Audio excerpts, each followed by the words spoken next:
Great. So we've got another wonderful guest with us here at COP30, here in wonderful Belém. It's the Commissioner of Energy and Housing, Dan Jørgensen. Now, I'm British, right? So we always make a mess of these. You do it. Well, Jørgensen. Jørgensen. But most people say Jørgensen. They say Jørgensen, don't they? Yeah, they do. It's really tricky. Okay, it's not just me then, it's others too. You just arrived just recently here, I think, at the COP. First impressions? So first and foremost, I'm very happy to see that multilateralism is still alive. Was it Mark Twain who said that the rumors of my death is greatly exaggerated? Yeah, it was not Tom Sawyer, but Mark Twain. Yeah, Mark Twain, right? So this is, of course, way too serious a topic to joke about, but nonetheless, it's really positive to see that there's an atmosphere of willingness to act. There's a sense of urgency. We know that climate change is here. It's not something that might happen in the future. It's something that's a very real, present thing that has consequences all over the world. And we need to do more to fight it. So I also get the feeling that this might be a departure from the baby steps since Paris, and I think it's very interesting the Brazilian government wants this people to come up with clear plans of how they're going to phase down fossil fuels. So fingers crossed for next week. We're here in a sense in part because we're doing a 6-part series. We've had several episodes already focusing on energy efficiency in the European Union. And it kind of grew out of the International Energy Agency conference that was some months ago, because we did a show we wanted the media there for that. And we did a little show where we talked about an amazing industrial heat pump that's been developed under Horizon project, which can scale water from -32 up to like 250 degrees centigrade in seconds, which might decarbonize like 20% of European industry. So one of your colleagues, or a colleague in the Energy Directorate, Rosalinda van der Vlies, said, why can't we do more about what we're doing in Europe and all these wonderful ideas from Horizon and LIFE projects? Anyway, so this is how, and so later after you, we will be doing more, delving more into that again. But tell me, I mean, the EU, is it on track, do you think, with this global goal of doubling energy efficiency and tripling renewables by 2030? So in the European Union, we are indeed on track with regards to our renewable energy targets. We will deploy 89 gigawatts of new renewable energy this year. Last year it was 78. That was a record. This year will be a record. Next year we'll break that record again. So that's the good news. The bad news is that on energy efficiency, we are actually not on track. We need to deliver more than we're doing now. And in a way, it's quite strange because investments in energy efficiency are investments that pay back very fast. So in average, for a private home, if you invest in better isolation, a new heat source, new windows, stuff like that, it will bring down your bills in a way and in a speed that makes sure that you get your investments back in average between 3 and 5 years. And after that, it's just money for you, basically, right? And in industry, it's a little bit longer than that, but it's still 5 to 7 years. So it's just good business to do it. So why doesn't it happen? Well, I think we need to be better at focusing on the advantages. I think we need to be better at making sure that the financial instruments are actually there in the member states. We need to work with the financial sector. They need to offer loan and mortgages that take this into account. And then, of course, we need to make sure that the rules and regulations, sounds a bit boring and bureaucratic, but it needs to be in place.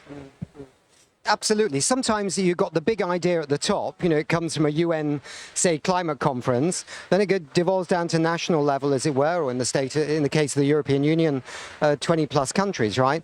And then it goes through cities and down to communities, and somewhere on that cascade, things can get lost or get muddied or a bit confused, yeah? So it is bigger than people think, trying to translate these brand new ideas down into the ground. Yeah, you're totally right.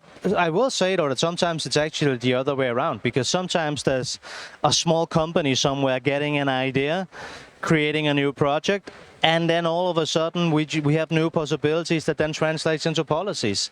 So I'll give you an example. In the 1970s in Denmark, a young man, 19 years old, because of the oil crisis, he decided to try and see if he could create an energy source for his family. He was 19. He didn't have a formal education or anything like that. And he built what was the first wind turbine in Denmark that is today the prototype for 80% of all wind turbines on the planet. Wow. Because he sold that blueprint to a small company at that time that is now Vestas, the biggest wind turbine company in the world. So I like to tell that story because it shows us that sometimes it takes a vision and the imaginative brain of one or two or a small group of people to make something start up. And then it takes, of course, politicians and investments and all of that to make it grow. But it's up to us as policymakers to find those ideas, to find those solutions and support them. And to short-circuit the difference between the idea and the realization in the marketplace. Because, I mean, with wind and solar, I mean, it was happening a little bit in the 1990s, right? But it took a hell of a long time to get to the point at which now it's cheaper than chips, right? And yeah, so that's true. I mean, most of the technologies that we today consider the cheapest and the best and the easiest to use, so solar, for instance, wind, it didn't used to be like that. And when the technology is new, you need to subsidize it and you need to help it. And people will say, well, subsidize it. How can we use taxpayers' money for that? Well, remember, we've subsidized the fossil fuel for decades and decades. So now it's only fair that we also subsidize what will replace the fossil fuels. And by the way, if we don't do it, the cost will be quite detrimental for all of us. so I watched your speech from the International Energy Agency meeting in Brussels. This was it the 10th conference, I think, on energy efficiency or something? Yeah, I know the date. It was the 12th of June because it was at my 50th birthday. Ah, you're fifth. Well, you're much younger than me.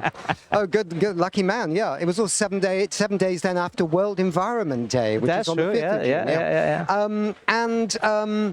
You were talking about this whole issue of energy efficiency as being a security issue. Is it still a security issue? Very much so. I mean, in the European Union, we see it most obvious, of course, with the example of Russia. So when the war broke out and the full-scale invasion started in 22, we in Europe got 45% of our gas from Russia. So we were basically dependent of an enemy. That's bad in many ways. Putin could have decided to close the taps and we would have gone into an economic recession. On the other hand, he didn't, so we continued to buy Russian gas, and that meant that we indirectly helped finance his war. None of that is, of course, something that we can live with. It's not sustainable in any sense of the word. So since then, we've been working hard to get rid of this dependency, and I'm happy to say that in a few weeks, we will make the final compromise between the European Parliament and the member states so that we can finally get rid of the last imports of Russian energy. But apart from that, so that's the most hardcore part of the equation, you could say. Apart from that, on a more overall level, obviously it's not sustainable to be dependent on importing energy. Because if you don't have energy security, you don't have security. And this means that we need to diversify whoever it is that we buy energy from. But the best strategy really is to create your own energy. And that's why renewables is at the core and the center of what we do.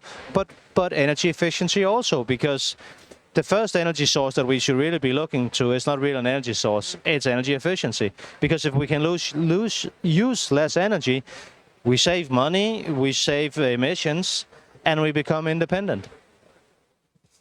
I'm sure you've got a lot more on your plate than thinking about these European Union, European Commission supported Horizon and Life projects. But there are a lot of them out there, some with some really weird names. I don't know who makes them up in the acronyms up in the Commission, but they're unbelievably complicated. But they deserve a medal for it, actually. And there is not an insignificant amount of investment going in them. They seem often like pilots or test beds in different cities, different areas for ideas. and hopefully after that they get scaled up and become just normal across the European Union. But just say a little bit about them. They are an important part of the strategy, yeah? That's extremely important. I mean, remember, all of the technologies that we now consider mainstream didn't used to be that. They used to be small, insignificant, maybe even a crazy idea. And then all of a sudden we see that the potential is there and we bring it up in scale and down in price. And we need pilot projects for us to do that. And of course, we also need to acknowledge that sometimes we will support something with European funding and it'll turn out to become nothing. That, okay, that wasn't the right horse to bet on. But then when we support a lot of different projects, the chances are that we will actually then end up supporting what will then be the solution of the future. Good. So I've enjoyed finding out about them. And on this series we are having some really good examples of things that are both practical and very innovative as well. So that. Last question. You're a busy chap. You're at the COP. I think everybody's talking here a little bit about what happened in the European Parliament the other day. And the Financial Times, which is a pro-climate action newspaper, expressed some deep concern that this might start paralyzing Europe's ability to move forward on the climate agenda. Has it made your job harder, what's happening right now with that vote concerning regulations on business, but have wider implications? Well, so it's clear that we have disagreements in the Union, not only in the Parliament, also amongst member states. And from my perspective, representing the Commission, my job is, and our job is to make sure that we put forward the proposals for the legislation that we think is needed, and then after that, help make compromises. So, yes, there are differences of opinion, and yes, some would even say conflicts, and that is of course not ideal in a situation where we need to act fast to fight climate change, fast to become energy independent, and fast to bring down energy prices. But I will leave you with a final, more positive note, because I mentioned it earlier. We are actually at the brink of having a compromise now on something that is also a very difficult question, which is to finally ban the import of Russian energy.